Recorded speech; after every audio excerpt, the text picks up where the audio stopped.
Hello, co-journeyers, and welcome back to the Truth So Help Me Good.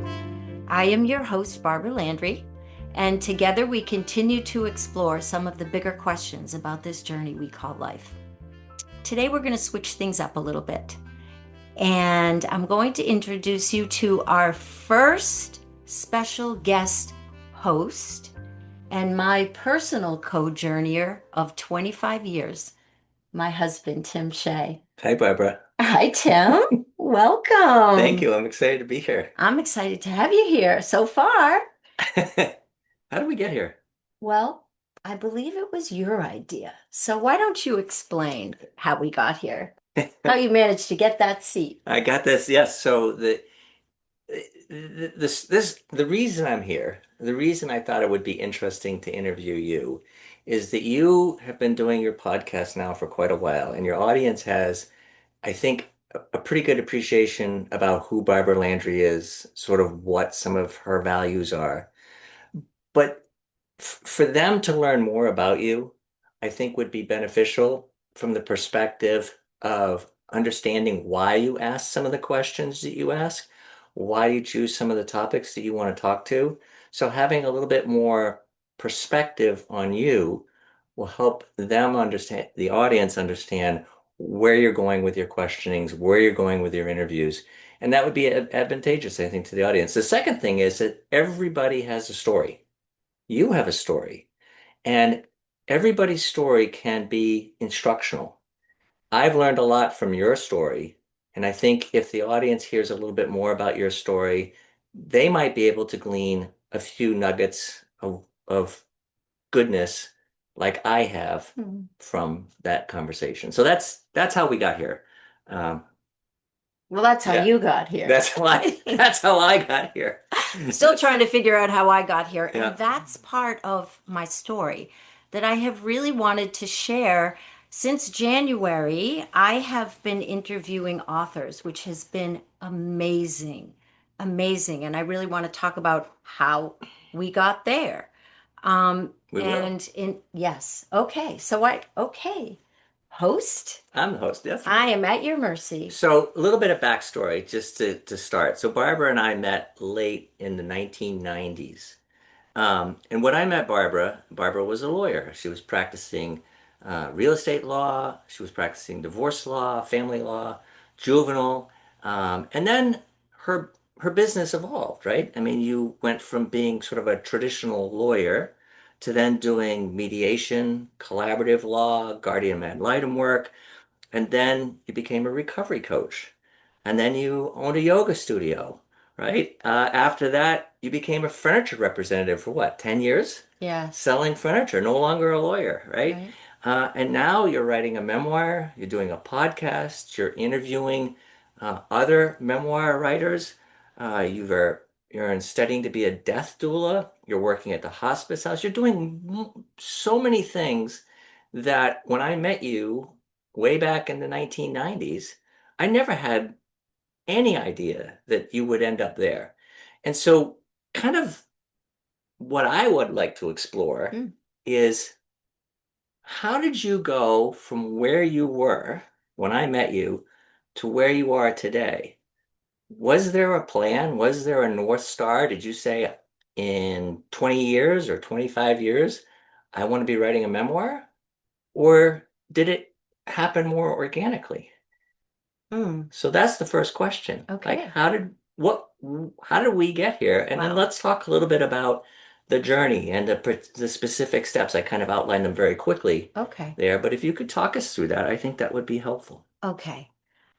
It's a big question, but Hmm. that's what we're here to do, right? Talk about some of those bigger questions about this journey we call life, and specifically my life at the moment. So I think it's a mixed bag of some planning, some intention, and then what actually happens, which I love because the what actually happens to me represents the mystery, the part, the co-collaboration that life can be. And that is that we set the intention, we have a plan, we have things that we want to do, and then it unfolds in a way that takes on a life of its own. And that is the mystery that is life. So, that's the short answer. It's a little of both. I mean, there were things that I gravitated toward, and like yoga, like spiritual studies, like going deep and wanting to do things that are really meaningful. Even on my lawyer journey, there were things about lawyering that I really didn't like, the adversarial nature of it, family law in particular, the rigidness of it, the being pigeonholed into a role that expected you to be a certain way. And in some ways, that was stifling. But at the same time, it allowed me to do some work on behalf of people that was extremely meaningful and extremely rewarding. And then there's the spiritual two by fours, getting whacked with the unexpected challenges in life, like health challenges, like change in family, divorce. And so these things have an impact on, had an impact on my trajectory, had an impact on what was important, changing maybe the way I looked at my life and wanting to find things that were more meaningful. So let's talk a little bit about when you were a lawyer and then you got into mediation and collaborative law. Did those opportunities kind of present themselves and then you felt more comfortable with moving in that direction because it was less adversarial? Is that why you made the decision to get into Yes, collaborative law and yes, mediation? yes. So I was really struggling with my role in within the legal profession and was really looking for ways to be able to do the work in a way that was less adversarial. Mediation certainly offered that, and then collaborative law. But at the end of the day, I was still in a role that I just really didn't want to be in anymore. And I believe it was you who said, "Oh, well, maybe it's time to be done." And I might have said something like, "Don't threaten me with a good time." Um, and indeed, it was time to be done. So, this is a really important thing that I just want to call out and name, and that is trusting our intuition, our sense of our own North Star and compass, that when we it's a feedback loop when we're in a place where we just, no matter how we try mediation, collaborative law, I just was ready to be finished. And fortunately, thank you for your support in that, being able to honor that and trust that and move on from there, even though at the moment that I was moving on, I literally had no idea where I was going to go. So do you think that helping others might be your North Star? I'm thinking about your transition to mediation and collaborative law, then becoming a recovery coach, which is you're helping people, and ultimately the work you're doing now as a death doula, working at the hospice house. A lot of the things that you're working on today are about helping others. So is your is that part of your North Star, perhaps? I never really thought of it like that, but I think that it is. And I think that that is born out of my own life experience in terms of challenges as a young person, and the things that I learned from that, and my spiritual belief that life, we are meant to do that for one another. That this is really the meaning of life, is to be in service to one another. Ram Dass has a quote, "We're all just walking each other home," because we are born, we live, and then we die. That is certain. Life comes to an end as we know it, at least here. Yeah. Um, and so from that bigger picture, yes, I do believe that helping people or being in service to people, being in service to each other. It's not just me being in service to others, but others being in service to me, being some mutual reciprocal giving and taking that elevates all of us. Would it be fair to say that as you go through your life journey and you're presented with opportunities, that you have to calibrate those opportunities against whatever your basic value or North Star would be? Absolutely. Absolutely. And that's sort of at the core of really what I want to talk about in terms of how this whole podcast has evolved. Um, Yeah, let's talk about the okay. podcast. So the podcast was born, as I've talked about in prior episodes, out of a suggestion by our son-in-law, Gustavo Guerrero, where he said to me, you're writing a memoir. Why don't you start a podcast, which I knew absolutely nothing about. In fact, I don't think I had ever even listened to a podcast at that point. It's going to be almost 2 years ago. It was about October of 2023. And our son Jake Landry, jumped on board as executive producer and does all the technical aspects because I don't know how to do any of that. And I wasn't even sure of what it was going to be, but I did know some things. I knew that there were things that I did want to talk about. Um, I knew that I wanted to share my story, um, for the purpose of serving others. And what I mean by that is, and I believe this is true for all of our stories, is my story is a challenging story, as it is for so many of us. I don't think there's anybody that escapes challenge. And it is my hope that by sharing my story, that I can help somebody else, that by learning through my own challenges, that I have something to offer somebody else who may be going through something similar and be inspired to know that we can get through our challenges. And you've kind of hinted at it, but you did that as a lawyer with some of your clients in a very meaningful way. Yes. But I think you've also done it in your podcast by demonstrating to people that you you can overcome challenges and that you can find a way back to that North Star that you have. Yes. Whatever it is, right? Everybody's is going to be different, but Yes. And I would also say, and this is like the big spiritual piece for me, is that is trust that what you love and what you want to do, even if you don't know how to do it, even if you don't know where it's going, um, but that if you follow that impulse or impulses, that it will take you somewhere and that you can trust that, because that is what has happened here in this podcast, which is such a great like template or representation of this principle.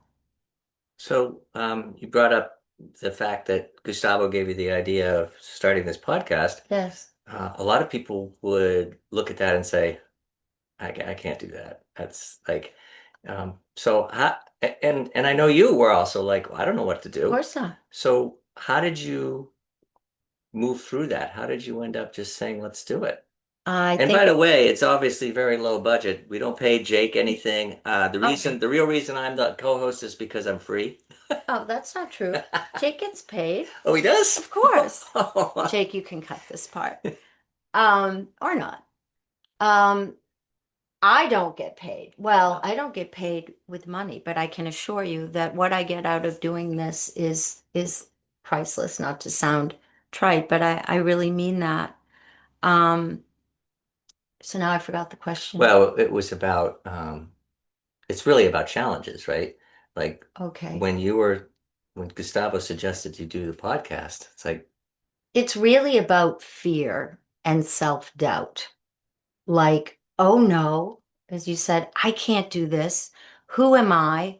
And I even talked about that in one of the episodes where I started to write something and then I was like, oh my God, who am I kidding? This is ridiculous. And I went to yoga And I had a conversation, and just the way the conversation went totally pointed me in the direction of yes, I can. Came back, finished what I was writing, and recorded the podcast. This is a really huge universal principle, and that is the whole concept of fear and self-doubt and feeling not worthy, feeling not able. And I would say that my experience of that is those feelings still continue to come to this day, and I don't expect that they will ever stop coming. But the way I relate to those feelings and the voice that they give or I choose to give them has changed. And that is I've learned that it is just a voice, just a part of me, just a feeling that I don't have to um, accept as the truth, that I can hear it and see it and feel it for what it is, and then choose to move in a different direction. And so that's really what I've done, and continue to do, and hope will always do. But it's not without feeling those feelings of fear and doubt, um, because that I trust that. Um, Whatever it is that has created all this, that has created me, that has given me and all of us our individual gifts, our impulses, is holding a space for us manifesting who we are, to be that individual spark, we used to call it at the Tree of Life seminary, and and to trust that. And I feel like I experience this every day, that if I trust who I am from my heart, I know that it belongs here because I'm here, just like we all belong here. How do we know? Because we're here. What more do we need to know? We're here. So you spent 10 years as a furniture rep. How does this translate into being a sales rep selling furniture in New England? It's a great question, because for those who don't know the story, it's like, what? How does this even fit in? Well, my parents were furniture reps for decades, and they were getting ready to retire. My brother had been involved in the business, and they asked me to join in.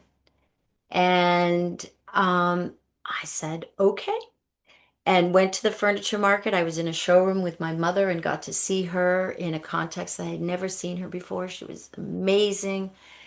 And then the reality of all of us and our personalities started to show up, and it was very clear to me right away, this isn't about the furniture. This is about doing more work with my family. And I'm not talking about furniture work. And in fact, we did. And so that became a journey in and of itself. And it was amazing. So again, trusting. I mean, I didn't know what I was doing.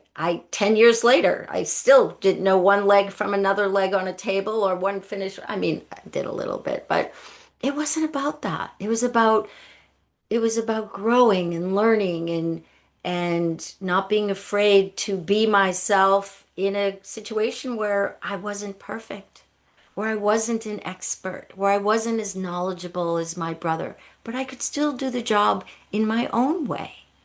And yeah, Yeah, very interesting. So, um, which I retired from in December. That's yeah, where things got really interesting. true. How Yep. so? Well, um, I think in early January, I got an email from FeedSpot, which I know nothing about. FeedSpot saying that my memoir, my podcast was ranked 24th out of the top 90 podcasts on memoir to be followed in 2025. So, of course, I'm thinking, oh, this is a total scam. I've got to delete this. And within a couple of weeks later, I got an email, this is January of this year, from this woman asking me if I wanted to interview an author of a book. a memoir. And but she signed, there was a name, but there was no company associated with it. So again, oh, I've got to delete this email before a virus invades my iPad.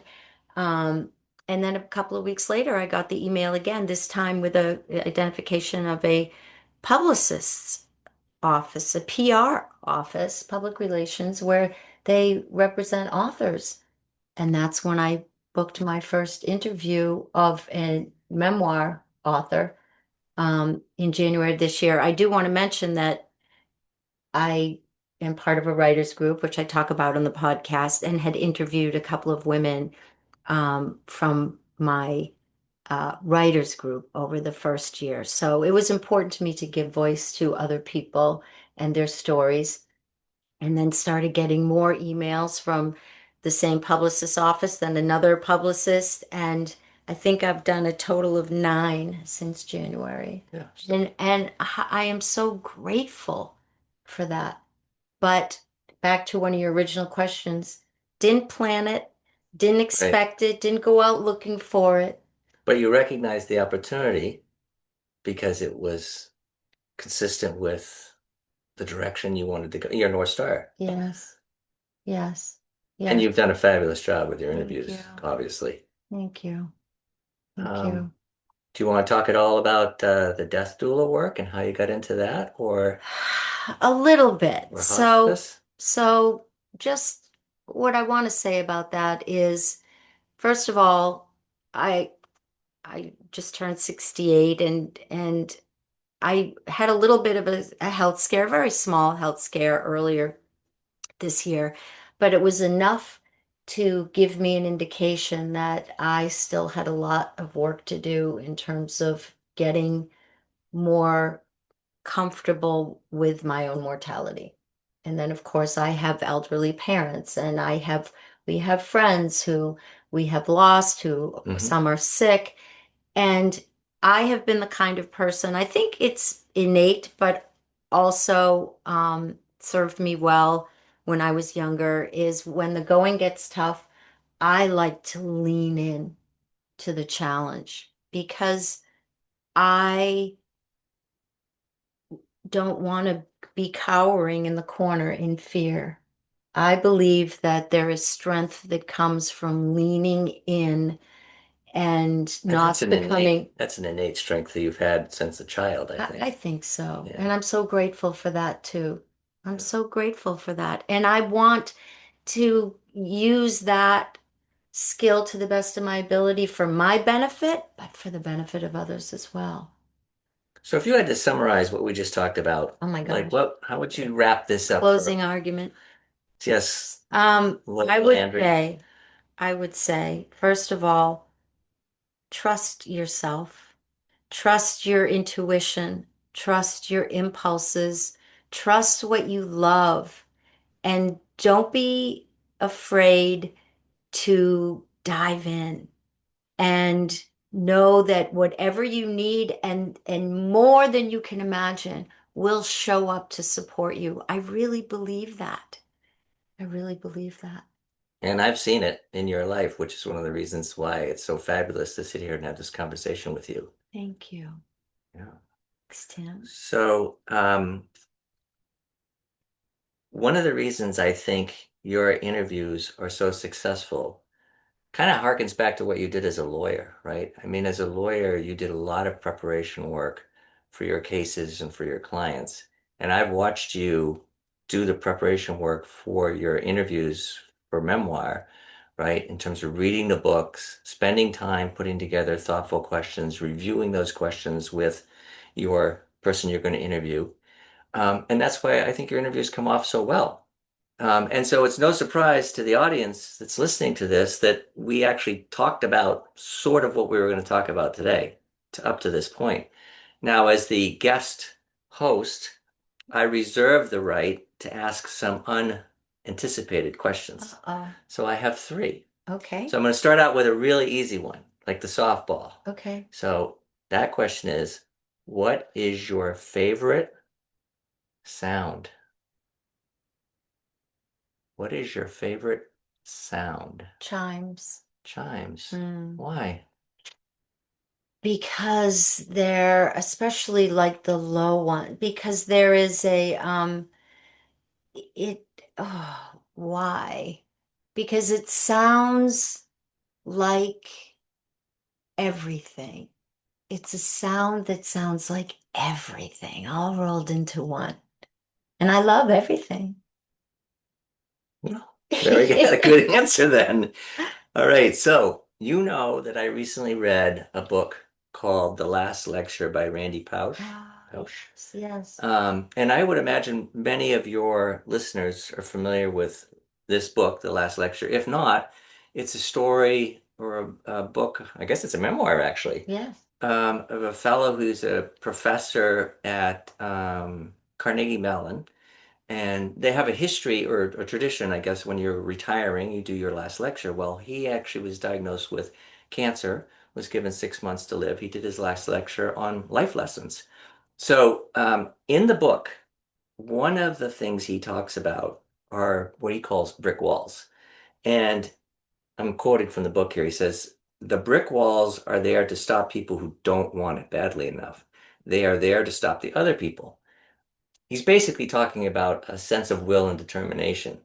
Um, but we talked about some of the brick walls that you've run into. But I think there's a difference, and you did kind of highlight this a little bit, between a brick wall that is put up by, or an obstacle that's put up by other people, or a process, or bureaucracy, or situations, Mm, and walls that we create for ourselves. mhm, And the question is, how do you recognize we often think that walls that are put up in front of us are created by somebody else when they're usually done by us. And how do you recognize that first? And then how do you work your way through it? You did talk a little bit about how you work your way through a wall.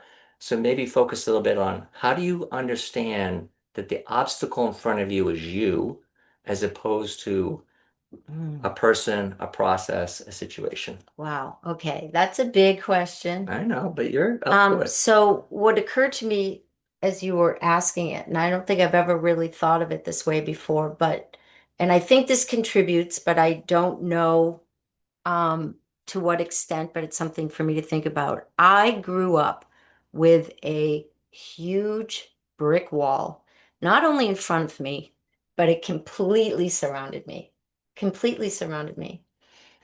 And I have to think that in some way, having that experience over the course of many years, um, it did something to me in terms of appreciating being outside of the wall, getting through the wall. Does that make sense?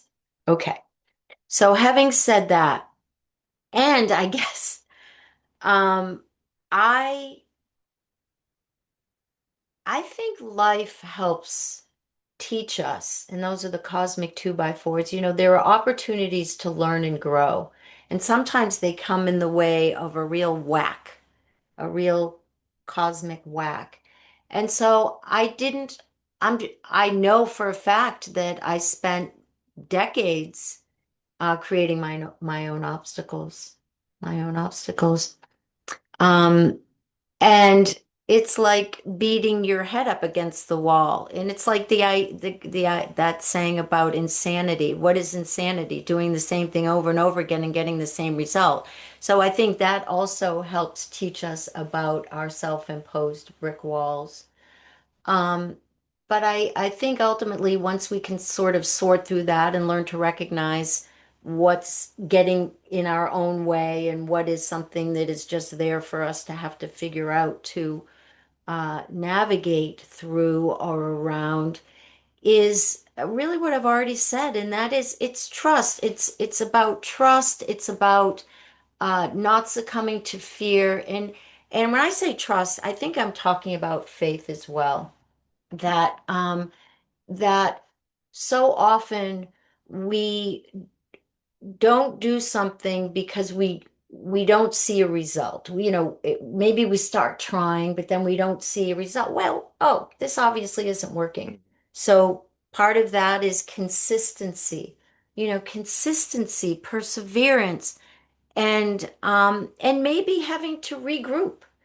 Um, but I think the biggest one, coming from a place of positivity, is to really trust that you can do it. I mean, I could have looked at any step along the way and even going forward as something that is challenging, being a wall that I can't get around, and being able to recognize the difference.